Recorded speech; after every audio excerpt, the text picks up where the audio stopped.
All right. All right. So, video with the two here that have recently bought a plumbing business in Texas. We have Mary, we have Carlos. And Carlos, you did a little quick couple of minute video the other week talking about the fight of getting the deal done. But to have the both of you guys here, and I'm really just going to shut the heck up. I already know a lot of the story, but I think for the people that watch this kind of stuff, they heard of my story of buying businesses and that's like, oh, that's cool. That's exciting. But I think it kind of feels far removed because I did it years ago now. I'm still doing it, but like the first one was years ago now. So anytime there's a story that's recent that reminds people that it's there for the taking, it's always inspiring. So appreciate you guys taking a little time. I don't know which one of you wants to kind of tell maybe a little quick introduction of kind of your guys' background and kind of how you guys got started with this whole thing. But ball's in your court. Just love to hear anything you guys want to share as far as your background and how you got into the business buying space to start. Yeah, so yeah, I'll start us off.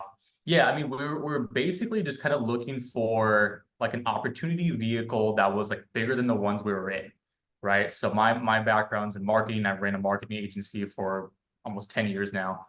And just the opportunity vehicle that exists in running a marketing agency, it's not that big of an opportunity vehicle. You can grow it, you can scale it, but it's not you're not going to make necessarily billions off of it, right? It's like you can get rich, you can get rich by doing certain things, but you get wealthy by owning certain things, right? So Sure. that's ultimately what we're looking to do is to lay the foundations for a path that we can just build wealth, right? And so mergers and acquisitions was kind of that gateway that we wanted to choose, and it just aligned perfectly with my skills and Mary's skills. And so far we're proving to be, pretty good at it. And, we locked down our first deal December 28th, 2023, slipped it in right before the new year. So we can do the next one in 2024, probably Q3 is when we're looking to do the number two. I love it. Yeah, it was fun to see you guys close at the 11th hour and 59th minute, just a few days before the end of the year.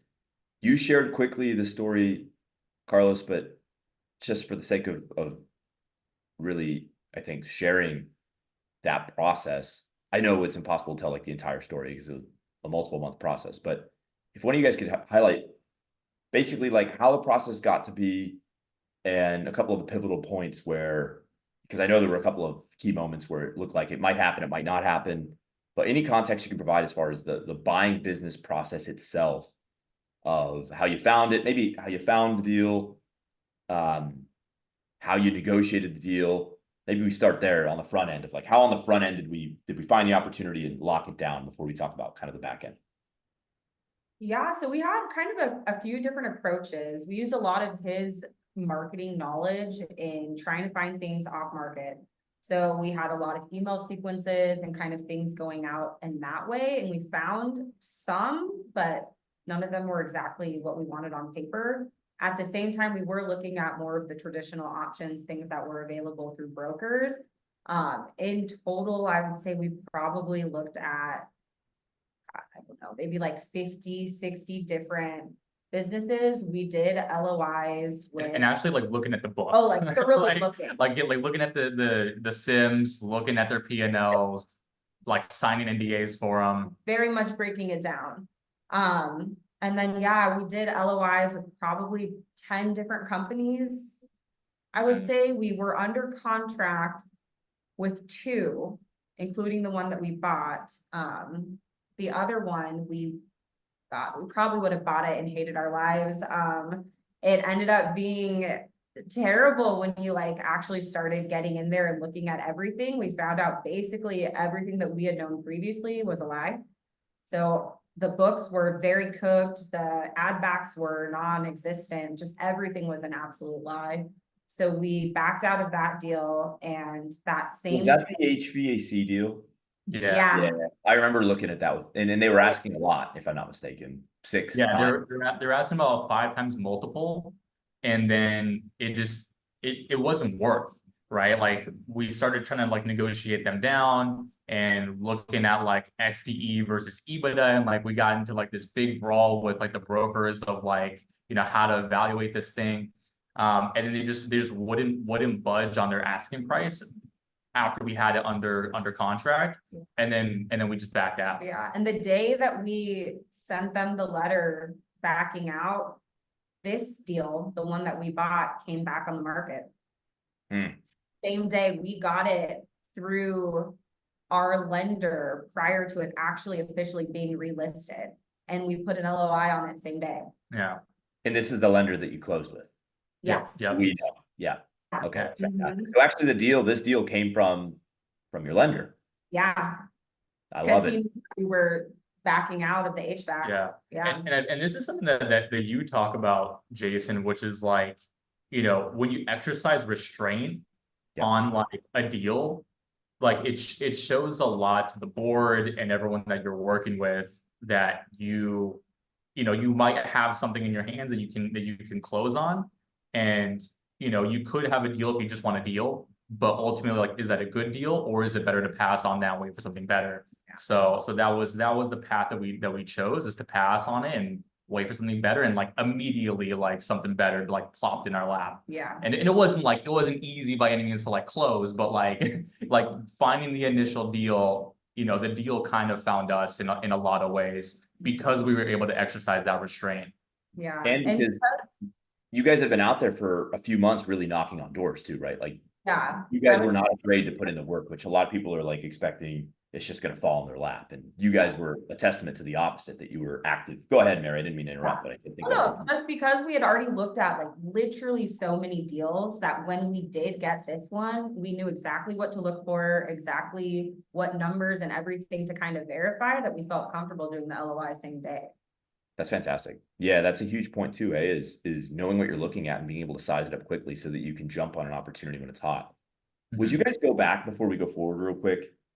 A lot of people ask me, and I see a lot of people struggle with interacting with brokers and specifically and bankers, but with things like proof of funds, how to establish yourself as a qualified buyer, how to be taken seriously by people in the deal making process. Obviously, this was for the both of you, it was your first business acquisition. And I know we were working together throughout this process, but obviously it's not like I was holding your hand every step of the way. We were on the calls, but then you guys were out doing stuff. I'm just curious from your guys' perspective, how did you, establish a level of credibility where you're able to get all that deal flow? Because a lot of people struggle to even get to that point. I would say that one is just like a sheer relentlessness of like refusing to quit, right? So like, and I think like, you know, having, you know, been like on, you know, I don't know how many calls we've been on with you at this point, but with like everyone else in the group, and you know, I like we see it still. It was just like, you know, people will get punched in the face or get told no, and then you know, they kind of start to like lose momentum. But Right. you know, like I think that was one of the things that we didn't do, and how we kind of established like credibility, kind of quote unquote, is just like when someone would tell us no, like, well, I'll name names of Live Oak, right? Live Oak told us to fuck off because like we didn't have like proof of funds, we didn't have like a bunch of stuff, like, and they told us no. And you know, like there was a day where our existing lender was giving us pushback in terms of wanting more money down and essentially almost killing the deal. And immediately that day, I blasted out an email to every single lender that we had, you know, contact info. And I'm like, hey, I have a deal that's under contract. Here's the deal. Here's like how we negotiated the, you know, the LOI. Here's what we're looking for. If you want the deal, call me now. Otherwise, like we're like, you know, walking away to finding better options. And so like that kind of provided us some leverage to you know, go back and negotiate with our main lender and be able to kind of, you know, renegotiate kind of what the you know, SBA loan was going to be. Yeah. So, you know, in terms of like establishing that credibility, it's just like massive action, relentlessness on like refusing to quit. And then, you know, when people do tell you no, it's not, you're not even like knocking on doors at that point. You're essentially kicking them down. For sure. I would have a little bit of a different answer. I think for example, like with his background in marketing, I think he crafted our LinkedIn's to be very, very nice. Our website, very nice. We look polished. The amount of people actually, because we're trying to get into blue collar, the amount of people who thought we were trust fund babies or like just had no idea what we were about was interesting because we looked so like polished. Yeah. So I think that helped a lot in some aspects. And then on the flip side, I think like my background is corporate HR. I've done acquisitions multiple times. And so I kind of, I don't know, I knew enough to sound like I knew what I was talking about. And when I talk to these people, I feel like I was the one who would initially talk to the brokers. I was the one who would talk to the lenders. Like I would do all the phase one things. I don't know. I think I was just like maybe a good face for it. And he was like building all of the background things. So when people would check us out, they'd be like, yeah, they're legit. I love it. So you guys found you found a solid cadence. By the way, I actually recall, I had totally forgotten. It must have been a year and a half ago. I remember seeing your guys' LinkedIn, and I remember the LW, I think it's LW Capital, yeah? Yeah. And I remember seeing like the both of you, and you both look like young, like sharp, like well put together professionals.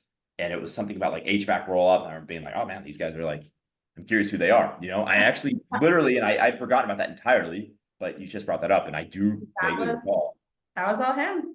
I love it. No, it's good Steve, stuff. like we took our pictures for our LinkedIn in our living room.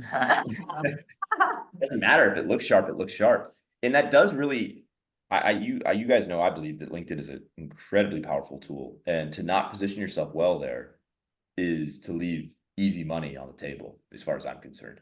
Yeah. Okay, cool. Anything else you would say as far as on the front end side? Because I think for me, so much of what's fascinating about your story is how you guys rolled with the punches.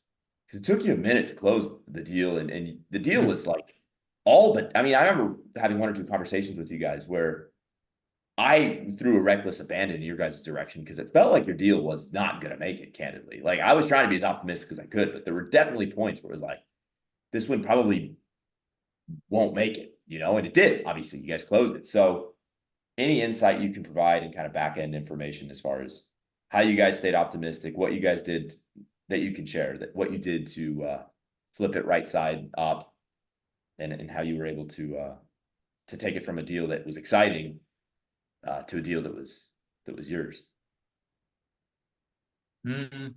Yeah, I mean, I feel like it's kind of a rite of passage.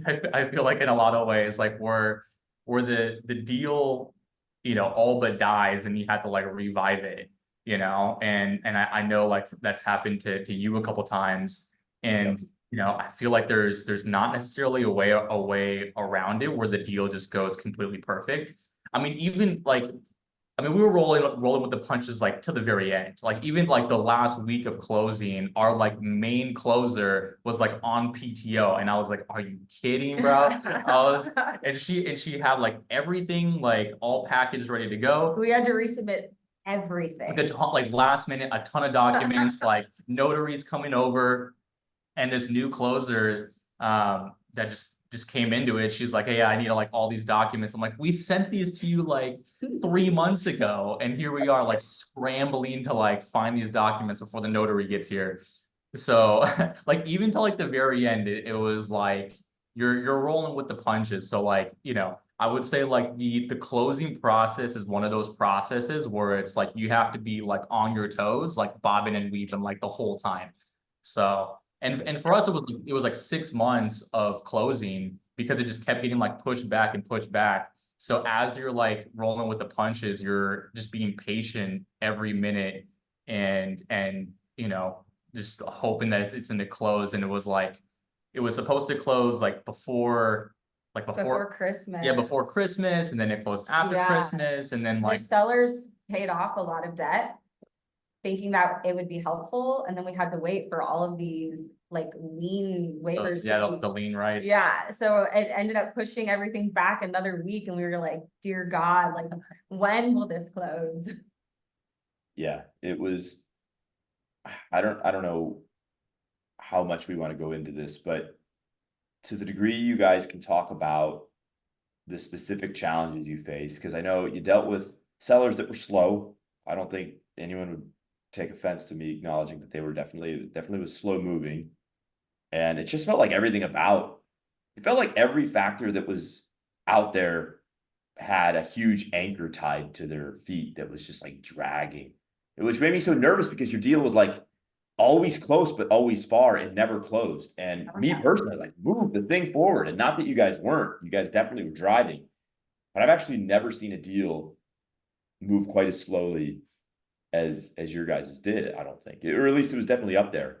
But to move it forward and get it closed is actually a real testament, because it wasn't like you guys were being slow. It was all the factors around you were desperately slow. But I guess if nothing else, like how did you keep everyone, how did you even keep the seller engaged to all that? You know, because how did you keep the seller engaged? How did you keep the lender engaged? How did you keep the balls in the air? Because for that amount of time with the deal not having closed, it would have been pretty damn easy for one or two of the balls to fall out of orbit, for you guys to lose all your momentum and for the whole thing to collapse. Yeah. Can you guys talk about that? Yeah, so we had it under contract probably like 2, maybe 3 times. We're like we had our like our exclusivity would like expire, and then we would have to fire off another like exclusivity contract. Yeah. And then we would have to kind of like play like the carrot and the stick sort of thing, where it was like, hey, like we need exclusivity, like otherwise we can't like continue on. Like we need like this doc and this doc and this doc to like give to the lender. We can't do that unless we have exclusivity. And then it eventually kind of reached a point where there was like a point of no return, where it was like we had gone so far that it would be stupid for the seller to like start all the way over when they've like invested all that time Yes. and for into like moving the process along with us. Huge So point right there. I'm sorry to interject, but I have to, just for the sake of the value that that illustrates. There, there is a psychological component associated with, once a seller's been under contract for a long time, of going through this whole thing again would be brutal. yeah. Might as well. How much of that do you think played in the role of getting the deal done? I mean, I think you guys have it sounds like you built a good relationship with the sellers, but obviously it's a transaction. So by definition, it's transactional. How much of it do you think with the seller's side was them just saying, hey, no one will be able to close this deal faster than these two? Do you think you won through attrition? Which, by the way, I think is a glorious way to win, is by sheer just force of will. I think so. A lot of it. Yeah. I mean, we were their second time being under contract, like, so I think they had already been fatigued from that process. Yeah. And they wanted to close. And like kind of going back to what I had said before about how we had created this just really good online version of our company and ourselves, they loved that. So they felt this whole time like these super experienced people are going to come in and they're going to make this company amazing. And I think that that really helped as well. That was one of the first things they said when we met them in person, was that they were just so excited that someone with our experience bought their company. I love it. And they were right. I love it. So you guys finally push it over the 1 yard line. You close. Can you talk a little bit about post-close now? Maybe firstly, can you talk about the day after the close, or the first day? Because I think you guys closed on a Friday, so I guess it would have been the following Monday. Is that right? I think it was It was a holiday. Holiday, yeah. It was New Year's. Yeah. Oh, that's right. So you close. You have Happy New Year's. That's a hell of a New Year's. That's a great celebration. I can only imagine. Rock on. And so then you come back to work. You're the new owners. Can you talk about that first day? Because that really is, I know, a pivotal day. And you guys were really calm about it. I remember talking to both of you and Mary, like, oh, we got this. I've done this before, like been there. You were like really chill about it. And I was like, hey, better to be good about it than to not be good about it. And so far, obviously, it seems like things have gone great. But can you talk about that first day post-close, of how, well, the first operational day post-close, how it went, and how you guys were received? Yeah, so the day after, we didn't meet the entire team. We just mainly just like, like spend some time with the sellers, right? So we just like went to, a steak dinner, sat like broke bread, and kind of just recapped the entire process, right? And because it was our first like face to face with them, to be honest, right? Like we had never like met them face to face, which is completely crazy. And we had talked to them a couple of times on the phone, but that was the main first day was to get buy-in from them. Yeah. And for them to see us as actual people and for them to trust us that we can, continue to steer the ship in the right direction. And then with that buy-in, we were kind of able to get the rest of the team to buy in and see the vision as well. And everyone was super optimistic. The morale was really high. Everyone was super excited that there was new owners in place. There wasn't like any like skepticism. There was only like people were very excited of that there was change. I don't think that the current leadership was, I would say, like, how do I put this? Like, Things had been stagnant for years. yeah, they had kind of hit a cap in their skill that they couldn't continue to take it further. Yeah. So then you guys represented a new opportunity to. It's actually a really wild dynamic. I didn't realize you guys hadn't met the sellers in person. No, like and that was I did not realize that. That's wild. I've never heard that before. Can you talk about that? I mean, I have to ask now. That's a really unique dynamic. How'd you get? Yeah. You guys got comfortable with that, evidently. I mean, and by the way, so far it looks like you guys are really pleased with what you've bought. Yeah. Why were the sellers? To the degree you could share, I don't know. They just didn't want to be engaged in that process that way? That was just how they ran their process. So it was the brokers. Yeah. The brokers aren't local, and so they didn't want. And I'm sure. I mean, this is probably like an inefficiency of their business. They didn't want the buyers and the sellers meeting and them not being present. And I'm sure they've like gotten burned in the past with people like coming in and like swoop the deal or something, which highly illegal. But I'm sure it's happened to them in the past, and they've gotten burned, so they refuse to let the buyer and seller be in the same room.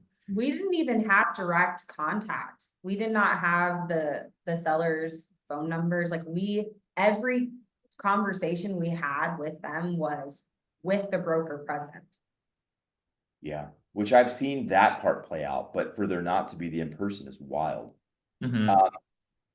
I don't want to be too dismissive. I'm not trying to get you guys to say something you don't want to have online, but I have said that I'll do the talking and you guys can disagree with me if you want, but I believe that challenging brokers can be one of the biggest benefits to a deal, because if you can be the one that puts up with their challenges, that there can be this incredible value on the far side. It's almost like lobster, where you like crack open like really like tough exterior, and then there's like this delightful meat on the inside. I do brokers, especially the challenging ones, to be of that ilk. You guys don't have to say anything or agree with me, but I personally believe that. In my 2 cents is I think some of that was at play. But yeah, no, I mean, I would agree, and yeah, without saying anything like too spicy or anything. But yeah, I mean, that was one of the main reasons why they were still on market, right? Why the previous buyer had backed out. Yeah.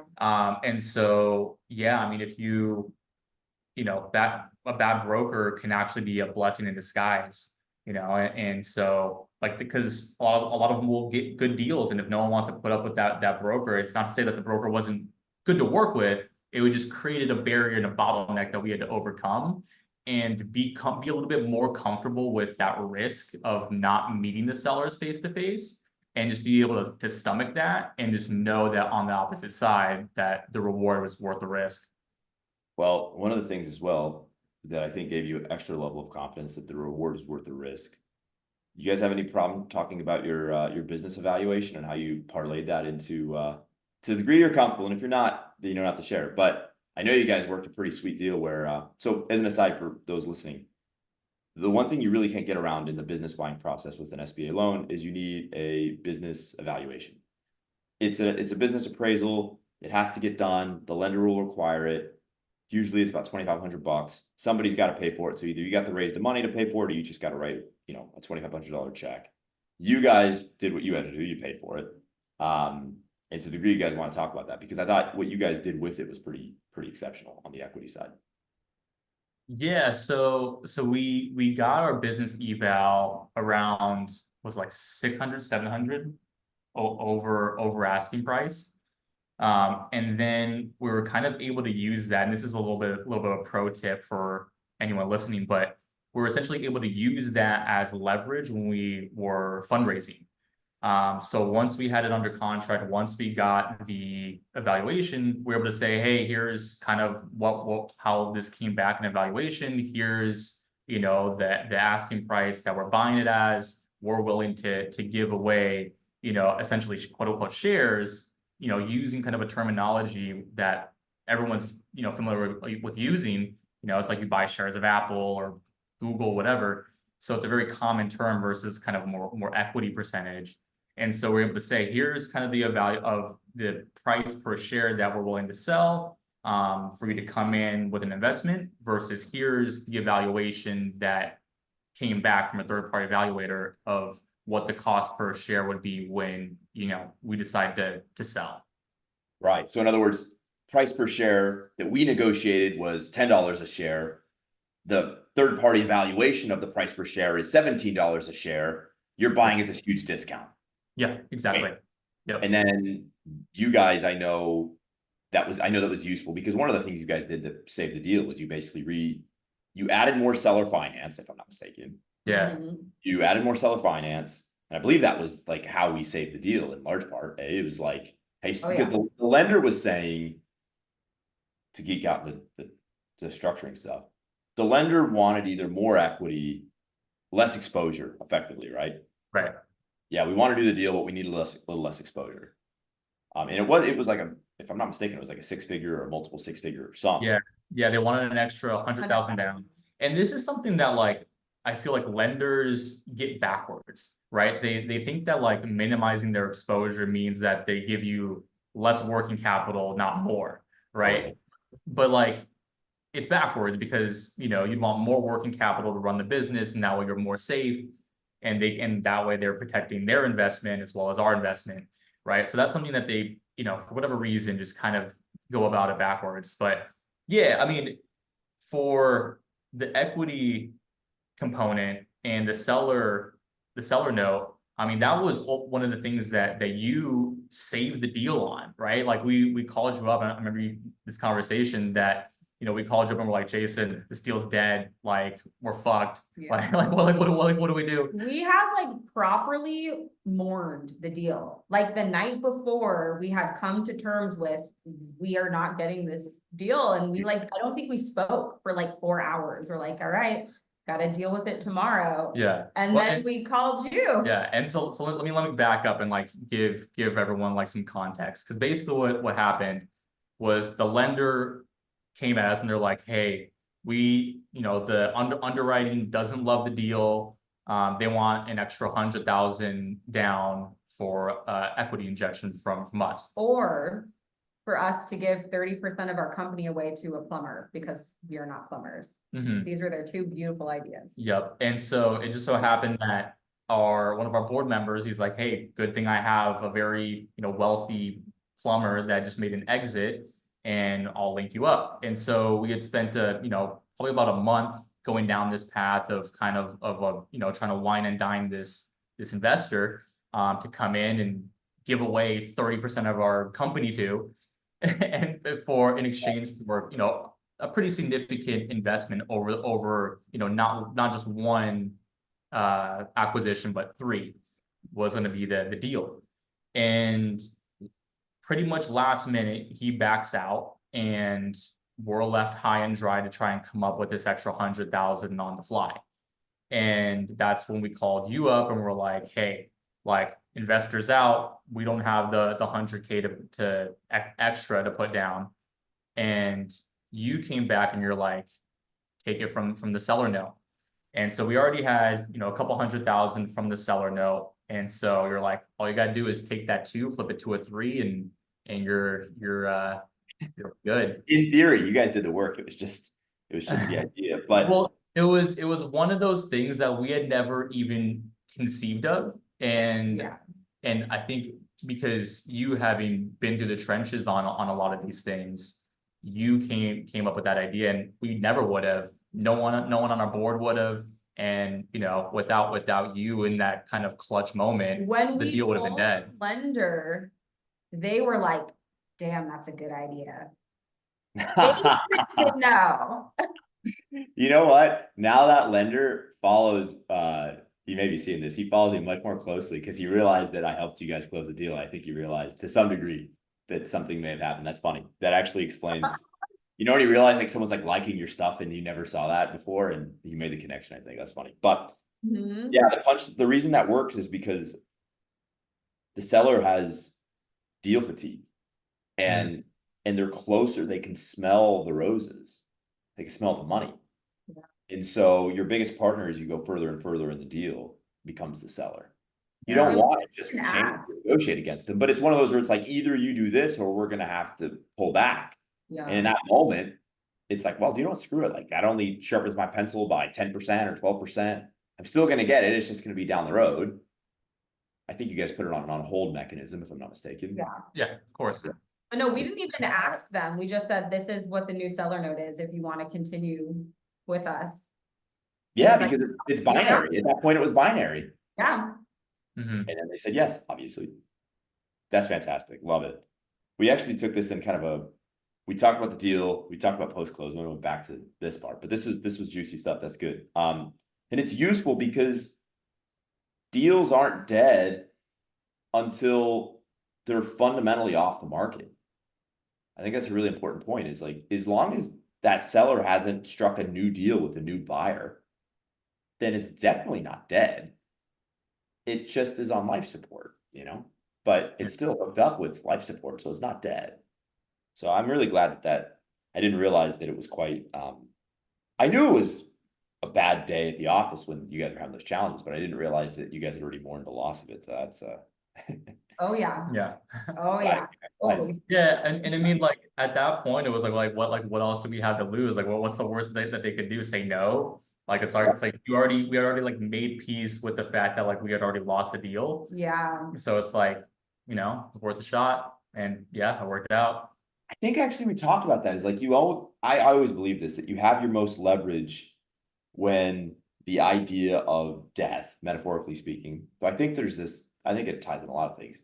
When you're not, it's in other words, when you're not afraid to lose, or in your mind, when you've already accepted loss, then you can play with a reckless abandon and then actually parlay it and win. So, which you guys did.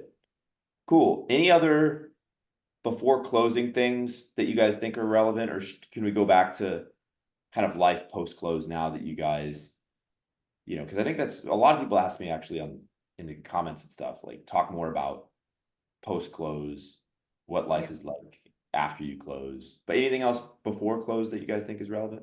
Mm, I would say always try and make the terms better for yourself, especially with your lender.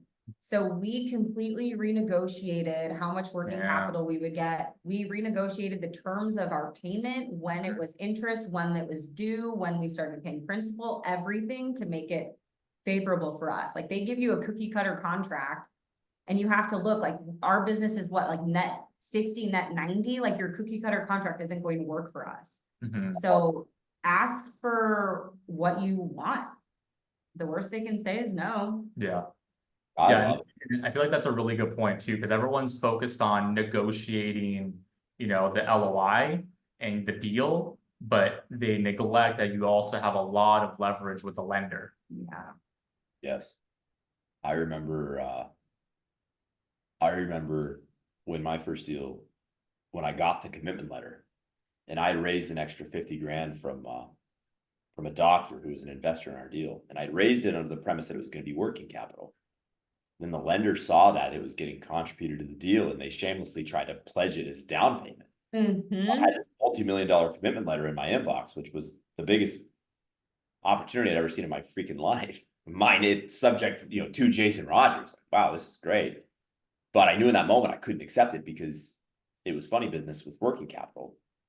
And I still screwed up my working capital piece, despite that. But it would have been even more of a problem had I not done what I'd done. So no, Yeah. that's great stuff, Mary. And I know we talked a lot about the working capital piece because it's cash is the lifeblood of your business. And by the way, after you buy a business, I think you guys actually did a stock deal, Yeah. which has a lot of benefits, which we should talk about offline, because you guys can do a lot of things probably a lot more quickly about with regards to lines of credit.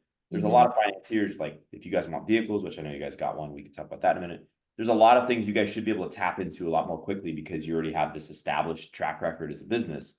But for buyers that do an asset acquisition, which is great because it leaves liabilities at the door and it gives you tax breaks, but what it doesn't do is let you go to the debt markets and negotiate any form of debt thereafter. You can't even get a freaking credit card. I remember I was able to get a multi-million-dollar SBA loan on my first deal, yet I couldn't get a $10,000 credit card for my business. It's crazy. So you really want to even more so make sure your working capital is in play when you do an asset deal, because that'll be the last bit of working capital you can get after that. And this is something to tell the lender, like, I will be choked out with no more ability to bring in any cash other than what I can generate through revenue, other than what we sort right now. So why don't we get this straight? And they generally will listen, as you guys proved. So yeah. Oh yeah, I would say that's like your biggest point of leverage with a lender, right? Because like their ultimate goal is to just, you know, write the check, make their money off of their money off based off interest, and protect their downside, right? So if your point of leverage is basically like, hey, Mr. Lender, yeah, you can write this check, but like if you don't properly fund my deal with working capital, then like we're all wiped from the face of the earth. So like give me the working capital. Yeah. and ultimately you were able, I think, to do so pretty successfully. Yeah. Yeah. We doubled it. Yeah. I love it. Yeah, we doubled the working capital, then delayed the SBA payments for 60 days. Beautiful, beautiful, beautiful. Anything else pre-close that you guys would say as far as stuff you've learned, crazy things that happened? No, I don't think so. Then post-close, you stabilize things. What are some of the things you're recognizing now? What are your challenges and your areas of focus now that well, it's been about a month, right? Just over a month. So Yeah. Yeah. So now that you've had a month to get your hands into things, what do you say now as far as where the new year is taking you as far as your big points of emphasis? I would say something that I guess we shouldn't have been surprised about, but there was a lot more broken and a lot more problems than we had realized. But I think luckily for us, we kind of got excited about the problems. We like to fix things, and it's been helping us really learn about the business in a different way as you like take like billing, like you take a problem and then you just like deep dive into it. And now I feel like because of these problems, we just understand the business that much more. Yeah, absolutely. So in other words, you're basically saying it's a good business, but it's had some of the systems have been lacking, and so you guys are diving into the system. I think that's fair to say. Is that right, Mary? There was nothing. There was not a single system to be had. Yeah. Yeah, I would say what's surprising is that a lot of these kind of more, you know, kind of boomerish businesses that are just been around forever, you know, longer than we've been alive, they make money in spite of their systems and processes, not because. And the majority of them don't even have systems and processes. Like you'll be astounded at just small little things that you know you'll pick up, just, you know, like for anyone listening, whether you're, you know, working in an office job, you've been an entrepreneur for a long time, you know, you've likely picked up a lot of processes and a lot of like good business practices that can easily apply to a lot of these businesses that are just vastly outdated and just have been doing the same thing on repeat forever because that's just how they've been doing it, right? So just, you know, small little tweaks like that, you know, whether it be like creating a Google Doc shared folder, which we actually did and blew everyone's mind. Yeah. Right. So like some like small little tweaks like that just make a world of difference for operating these businesses. Yeah, absolutely. Different question. The two of you doing this together. I've never asked this at all. Like I've been working with you guys for like the better part of a year and change now in total. and it's always been a pleasure to work with you, but how was it working together through all this? Are you glad you're doing it together? Were there any challenges? I'm not trying to get too deep, but like, how was it having a partner and going through that? Um, Anything you can share. I think a lot of times people are trying to figure out, should I build a deal team? Do I do this alone? A lot of people ask, like, should I partner with I was talking with the young guy today, who was talking about partnering with his father-in-law, perhaps, partnering with, your spouse, Yeah. how do you guys do that part of it? You guys We always very like said- working well together.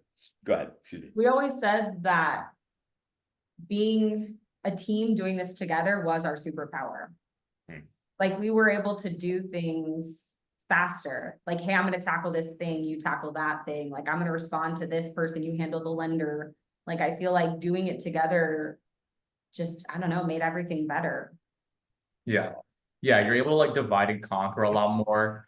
And yeah, and both of us have like very distinct skill sets that are very like complementary, right? So that kind of gives us an advantage too. Is that we're not, because a lot of times, like, if you pick a business partner, and like I've had like a ton of business partners in the past, and like a lot of times it's like, you have like someone that's very similar to you that has like a lot of the same strengths, and then it just becomes redundant because like you're just two of the same people essentially, right? Right. And then you just like give away 50% of the business because why, right? So that's always been like one of like our like very big strengths, is that our skills are very complementary.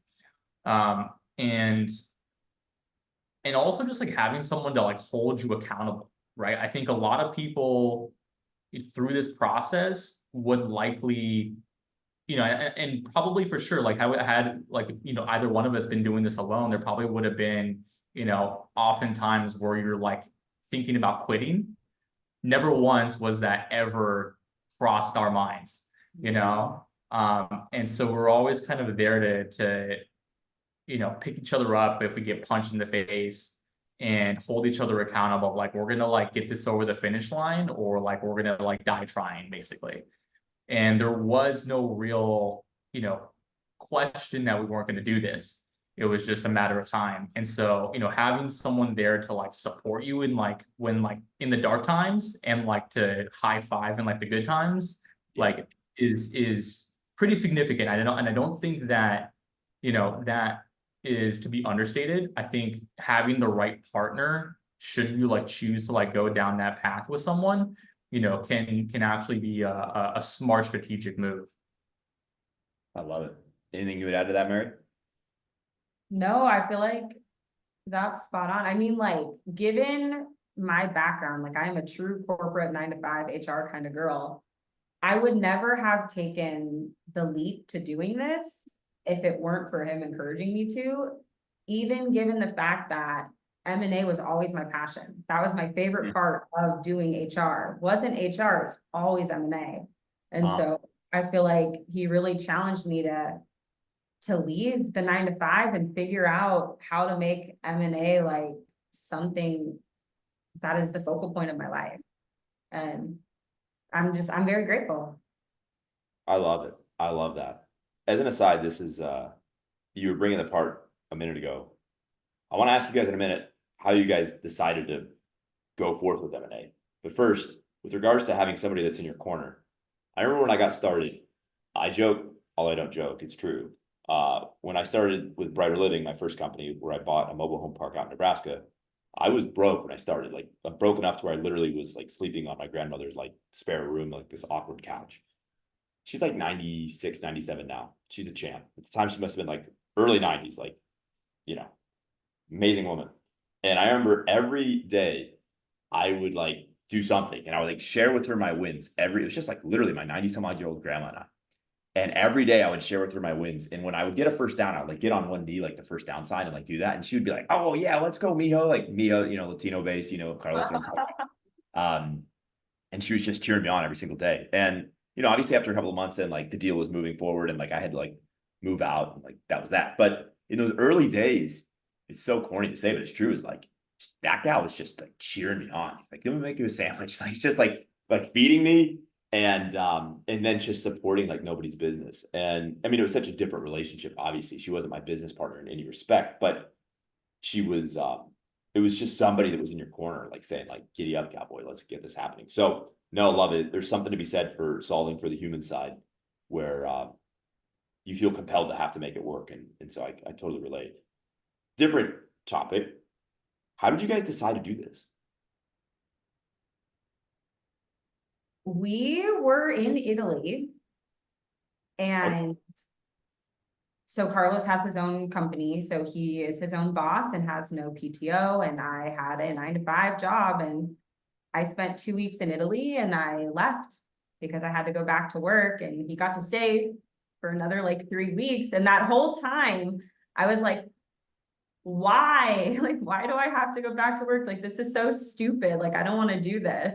And we started talking about what else we can do. Like, we had already been playing around with the idea of like maybe Airbnb arbitrage or like maybe M&A, like what path did we want? And while we were in Italy, we decided it would be M&A. We came up with the name of our company.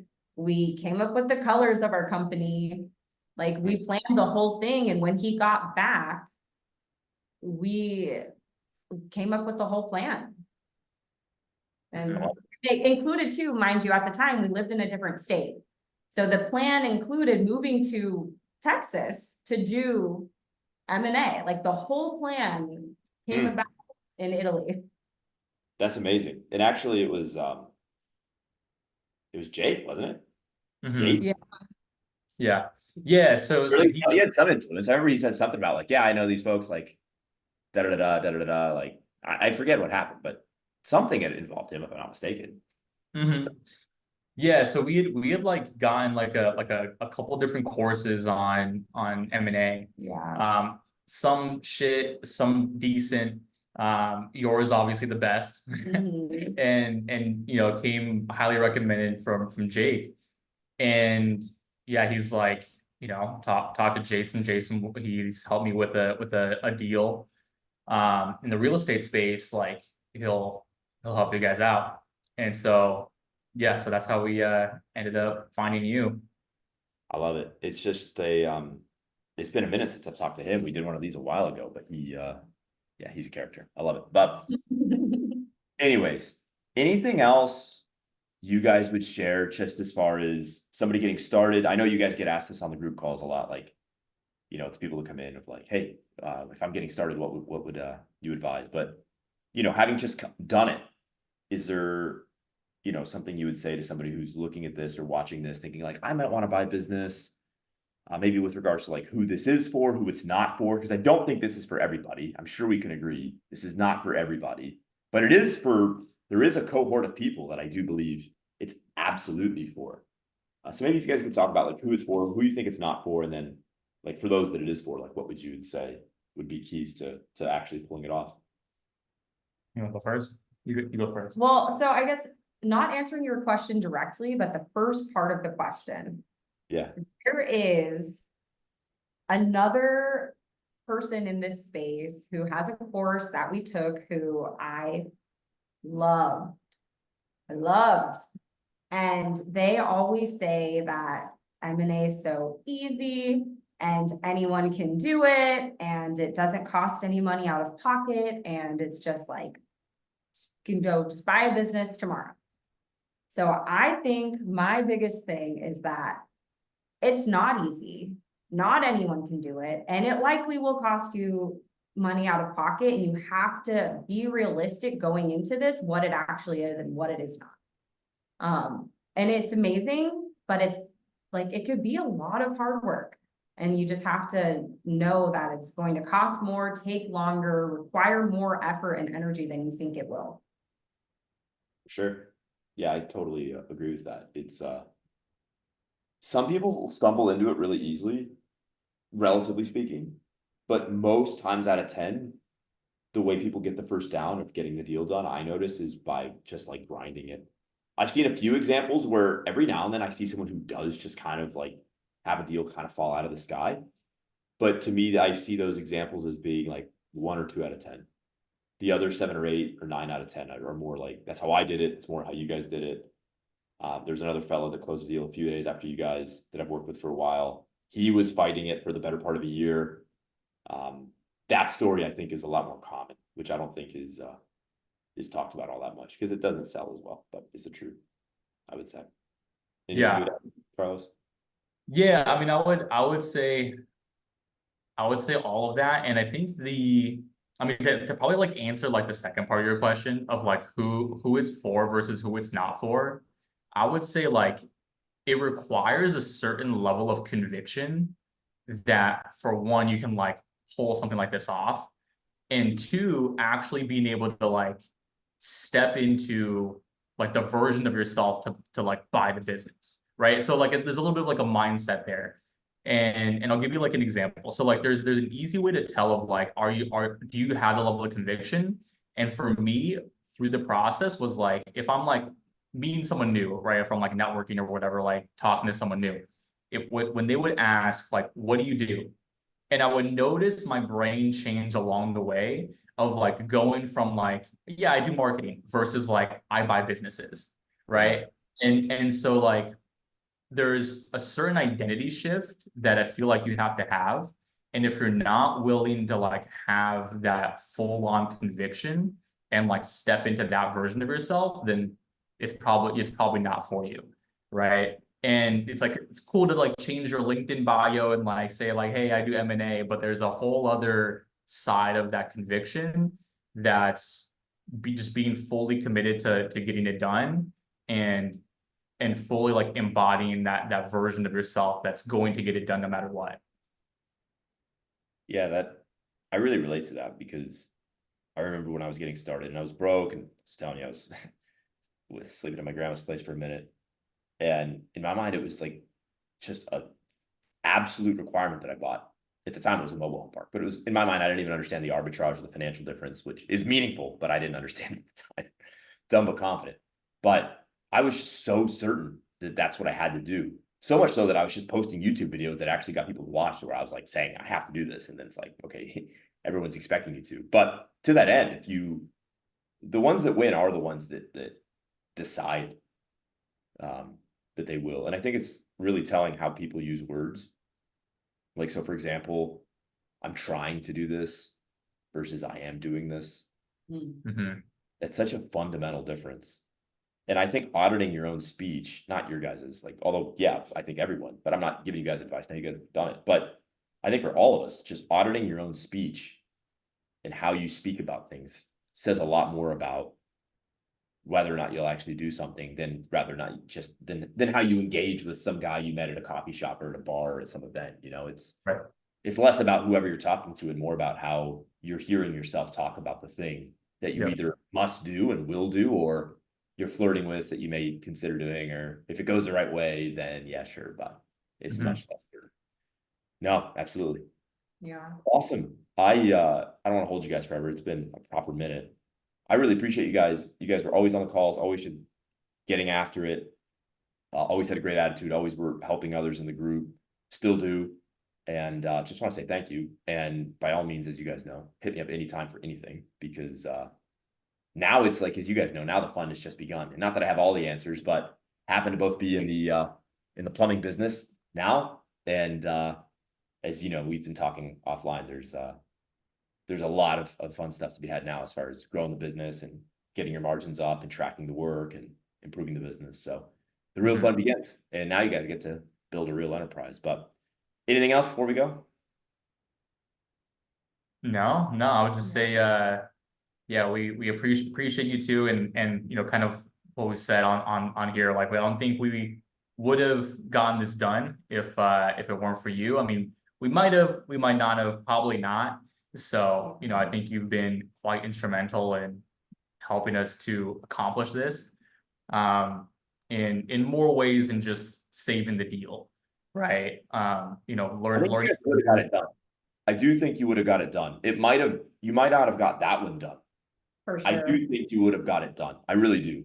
I might have helped you speed it up, but I do think you would have ultimately done it because you guys had what I think it took. But anyways, excuse me.